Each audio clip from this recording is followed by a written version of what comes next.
पर माहौल बिगाड़ने की बहुत बड़ी साजिश रची गई। ऐसा इसलिए क्योंकि मस्जिद में प्रतिबंधित मांस फेंक दिया और जब पुलिस ने आरोपी को अरेस्ट किया तो पुलिस के भी होश फाख्ता हो गए। ये आरोपी जो आपको दिखाई दे रहा है, ये खुद एक मुसलमान है और आप सोचिए कि एक मुसलमान प्रतिबंधित मांस मस्जिद में फेंक देता है, तो क्या आगरा को सुलगाने का इसका प्लान था? हालांकि पुलिस ने मुस्तैदी दिखाई, इसे गिरफ्तार कर लिया है, लेकिन सवाल यही कि नजरुद्दीन को आखिर कौन चला रहा है, नजरुद्दीन किसकी शह पर काम कर रहा है। उत्तर प्रदेश के आगरा में जुमे के दिन माहौल खराब करने की साजिश रची गई। साजिश रचने वाला कोई और नहीं बल्कि नजरुद्दीन नाम का एक शख्स निकला, जिसने मस्जिद में प्रतिबंधित मांस फेंक दिया। आगरा की जामा मस्जिद में प्रतिबंधित मांस का टुकड़ा फेंका गया। जैसे ही जानकारी मिली, पुलिस ने आरोपी की तलाश शुरू की। मुस्लिम समाज के लोगों ने जुमे की नमाज से पहले आरोपी की गिरफ्तारी की मांग भी की थी। पुलिस ने भी एक्शन मोड में काम करते हुए 100 लोगों की टीम बनाकर कार्रवाई की और कुछ ही घंटे में आरोपी तक पहुंच गई। जांच में सामने आया कि आरोपी का नाम नजरुद्दीन है और उसी ने मस्जिद में मांस का टुकड़ा फेंका था। तो 100 लोग एसओजी सर्विलांस के लगे, सारे सीसीटीवी खंगाले गए, तो ये पता चला कि कल दोपहर में 11:30 से 12 के बीच में ही इन्होंने मांस रखा था। इस क्रम में उसको हमने खांगला शुरू किया, बीटीएस और सीडीआर उठाया एनालिसिस के लिए हमने कॉल रिकॉर्ड्स की, तो उसको गिरफ्तार किया गया है। व्यक्ति को पूछताछ चल रही है और जल्दी हम इसका पूरे मामले का पर्दाफाश कर लेंगे। आरोपी तो गिरफ्तार हो गया है, लेकिन मुस्लिम समाज के लोग जैसे ही नमाज पढ़कर मस्जिद से बाहर निकले, उन्होंने प्रदर्शन शुरू कर दिया। आरोपी को फांसी की मांग को लेकर जमकर नारेबाजी हुई, जिसके बाद पुलिस और प्रदर्शनकारी आमने सामने आ गए।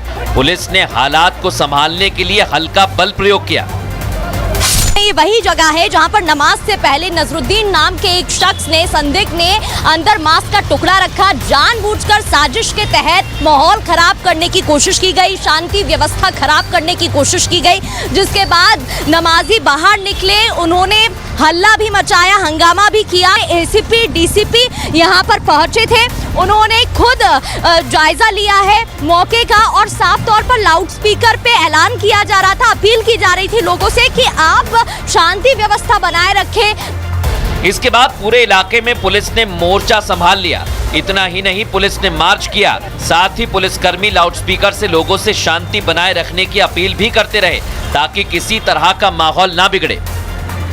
लेकिन अब सवाल ये कि पुलिस गिरफ्त में आया आरोपी नजरुद्दीन क्या आगरा का माहौल बिगाड़ना चाहता था?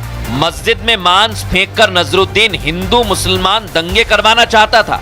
क्या नजरुद्दीन को ऐसा करने के पीछे किसी ने कहा था कोई मास्टरमाइंड है? किसने भी किया, ये अच्छा नहीं किया, साजिश के तहत किया, वो भी धार्मिक स्थल हो, ये ऐसी घटनाएं नहीं होना चाहिए। जो पकड़ा गया है ना, वो गालिबन यहीं का रहने वाला है। आपस में टकराने की कोशिश कर रहे थे, लोगों को आपस में लड़वाने की कोशिश कर रहे थे, उस चक्कर में ये सब हुआ। असामाजिक तत्व ने यहाँ कोई मतलब एक टुकड़ा सा बोरी में पैक करके रख दिया, उसकी वजह से ऊधम मच गया। सवाल कई सारे हैं जिनका जवाब आना बाकी है। हालांकि बीजेपी ने इस मुद्दे को लेकर साफ कहा कि प्रदेश का माहौल बिगाड़ने की कोशिश की गई तो योगी सरकार की पुलिस उसी तरह से एक्शन लेगी। कैसे सांप्रदायिक सद्भाव बिगाड़ा जाए और इसी तरह की एक हरकत आगरा में की गई। ये प्रयास किया गया कि कैसे वहां सांप्रदायिक तनाव बनाया जाए और दंगे कराए जाए, लेकिन उत्तर प्रदेश की पुलिस ने बहुत तत्परता के साथ इस पूरे मामले का खुलासा किया है। एक बात स्पष्ट है कि उत्तर प्रदेश को अब दंगों की भूमि नहीं बनने दिया जाएगा। इधर आगरा में दर्शकों, कल का दिन बहुत बड़ा रहने वाला है। महान वीर योद्धा राणा सांगा की जयंती है और उससे पहले पुलिस ने पूरे आगरा को छावनी में तब्दील कर दिया है। वजह है लॉ एंड ऑर्डर। सपा के सांसद रामजीलाल सुमन ने राणा सांगा पर विवादित टिप्पणी की थी, अपमान कर दिया था। उसके बाद उनके घर पर तोड़फोड़ हुई थी और वैसा ही फिर ना हो। करणी सेना ने तो कह दिया है कि कल बड़ा कार्यक्रम है, लाखों की संख्या में आने वाले हैं, लेकिन उससे पहले फोर्स की तैनाती कर दी है। अब कल 3 लाख लोग भी आएंगे और उत्तर प्रदेश की पुलिस भी ग्राउंड जीरो पर रहेगी। आगरा में इस वक्त क्या स्थिति है, देख लीजिए। ये तस्वीरें रामजीलाल सुमन के आगरा स्थित आवास की हैं, जहां 26 मार्च को करणी सेना के कार्यकर्ताओं ने तोड़फोड़ की थी।